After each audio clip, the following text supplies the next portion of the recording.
Hello, this is Carlos. We're talking orange again. I think this is segment 3. I hope everyone had a great holiday season. As you look back on that right now, it might feel like that was a long time ago. I know, at least for me, it's been really busy. And I know our snowplow drivers have been really busy fighting the snow this season. It's kind of nice to be getting the snow, getting the water. We've had drought for 4 years, and so it's really important to the state that we see this. And I know it's important to our ski resorts. It's a big generator of tourist income for the state of Utah. So it's all good stuff. A lot of you are working hard. I appreciate you working to getting those design projects ready to go, gearing up for construction season. I know I'm pretty focused on the legislative season that's about to get started here.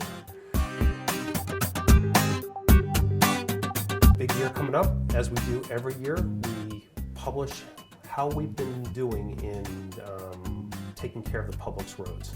And we do this through what we call our strategic plan. And so we're just published our 2016 strategic plan. I hope you all take a look at that. It's online, and essentially everything we do as an organization, we align to try to achieve our 3 strategic goals, and I'll talk about those in just a minute. You've probably seen me with my little card before, a summary of our strategic goals. That stays the same this year, but what we do in the strategic plan is we show how we've spent the public's money and what our outcomes are, what the results were of the work that you've all done in performing and using the public's money. The 3 goals that we talk about in the strategic plan are 0 fatalities. I've just today, we announced our fatalities for 2015.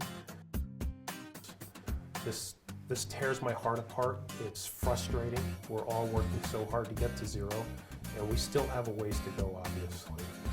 Part of what we talked about in our plan is a new Heads Up program. In that program, we're trying to address our vulnerable roadway users. So those are the pedestrians, motorcyclists, bicyclists. We've seen a significant increase in those that have lost their lives, that are pedestrians on our roadways.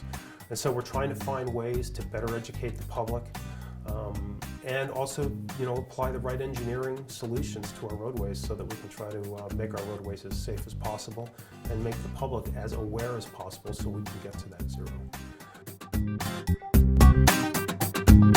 In our strategic plan, we also talk about mobility, and some of the new things that we have in the mobility section this year is we talk a lot about reliability. And so how reliable is your trip so that you don't have to buffer time on the front end of your trip to get there just in case you're delayed, or you won't show up late. And so that's a new measure we're pushing out. We're showing it for I-15 here through the Wasatch Front area. So we're going to be using this information to make decisions on where we do projects, what types of strategies, whether we put incident management out there, whether we do some more operational fixes, or if it takes a capacity improvement. These results help drive decisions on where we spend the money.